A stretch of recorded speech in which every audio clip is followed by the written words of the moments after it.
오늘 우리가 함께 살펴볼 이야기는요, 한 위대한 이야기의 중심에 있는 아주 흥미로운 역설에 관한 겁니다. 하나님께 광활한 땅을 약속받았지만, 정작 그가 죽을 때 손에 쥔 것은 작은 무덤 동굴 하나뿐이었던 한 남자의 이야기죠. 이게 바로 아브라함의 삶 전체를 꿰뚫는 핵심 질문이라고 할 수 있겠죠. 과연 그의 인생은 실패한 걸까요?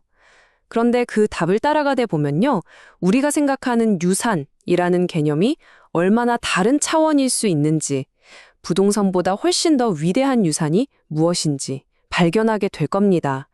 자, 한번 깊이 들어가 보시죠.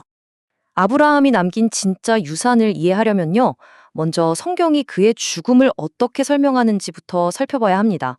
왜냐하면 여기에 사용된 특정 단어들 속에 아주 중요한 첫 번째 단서가 숨어 있거든요.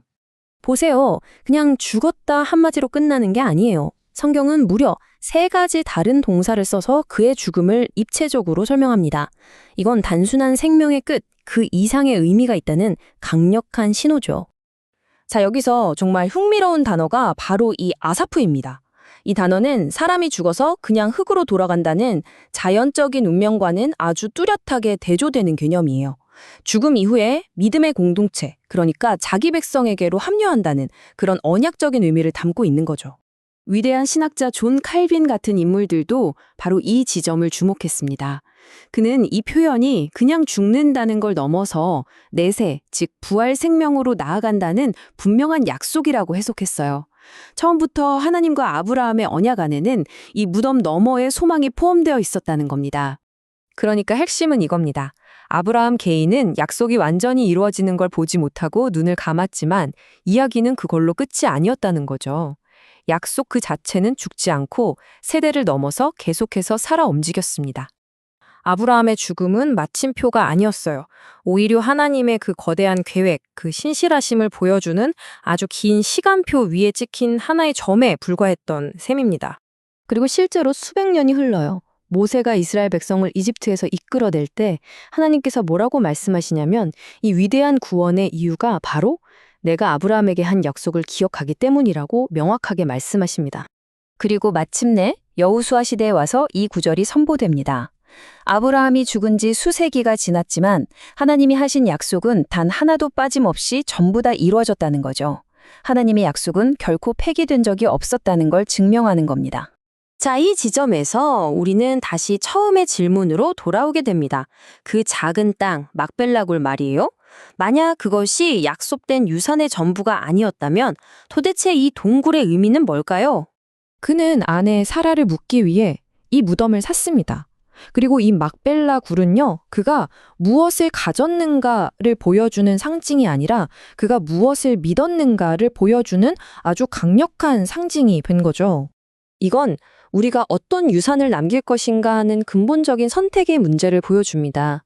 눈에 보이는 재산, 부, 권력 같은 세상적인 유산을 쌓을 것인가, 아니면 눈에 보이지 않는 미래의 약속에 대한 믿음의 길, 그 자체를 유산으로 남길 것인가.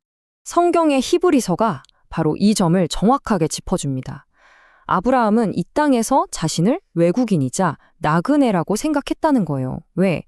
그의 진짜 집, 그의 본향은 이 땅이 아니라 하늘에 있었기 때문이죠. 이 고대의 사고방식은 이 땅에서의 안정과 성공에 모든 걸 거는 우리 현대인들에게 정말 큰 질문을 던지는 것 같습니다. 그런데 한 가지 의문이 남습니다. 아브라함도 완벽한 사람은 아니었잖아요? 실수도 많았는데 어떻게 그렇게 평안하게 죽음을 맞이할 수 있었을까요? 마지막 단서가 또 다른 히브리어 단어 하나에 숨어 있습니다. 성경은 그가 사배하하며 죽었다고 말합니다. 만족했다, 충만했다는 뜻이에요. 이건 그가 죄가 하나도 없어서가 아닙니다. 오히려 자신의 모든 죄를 하나님께 용서받았다는 확신, 그로 인한 평안함이 가득했다는 뜻이죠. 성경은 아브라함의 실패를 숨기지 않아요. 아내를 2번이나 속였고 믿음이 흔들려서 하갈을 통해 이스마엘을 낳는 큰 실수를 저지르기도 했죠. 이런 실수들은 다음 세대까지 영향을 미쳤고요. 바로 그 점 때문에 그의 평화로운 죽음이 더욱 놀라운 겁니다. 그의 삶이 보여주는 건 바로 솔라 그라티아, 즉 오직 은혜로라는 원리입니다. 그의 도덕적 완벽함이 아니라 그의 모든 실패를 덮어주시고 그의 유산을 지켜낸 것, 그것은 바로 하나님의 주권적인 은혜였습니다. 이렇게 세상의 성공과는 다른 종류의 유산, 이 개념은 시대를 뛰어넘어 우리에게 큰 울림을 주는데요. 특별히 20세기 한국 땅에서 살았던 한 선교사의 삶에서 그 모습을 발견할 수 있습니다. 바로 서서평, 엘리자벳 쉐핑 선교사입니다. 아브라함처럼 그녀는 물질적인 건 거의 아무것도 남기지 않았어요. 죽었을 때 남은 거라고는 담요 반쪽과 동전 몇 잎이 전부였다고 하죠. 하지만 그녀가 남긴 진짜 유산은 그녀가 베풀었던 그 엄청난 사랑과 섬김 그 자체였습니다. 이처럼 아브라함의 죽음 이야기는 오늘 우리 모두에게 이렇게 묻고 있는 것 같습니다. 우리는 세상의 성공이라는 유산을 쌓기 위해 살고 있습니까? 아니면 신실한 섬김이라는 유산을 남기기 위해 살고 있습니까?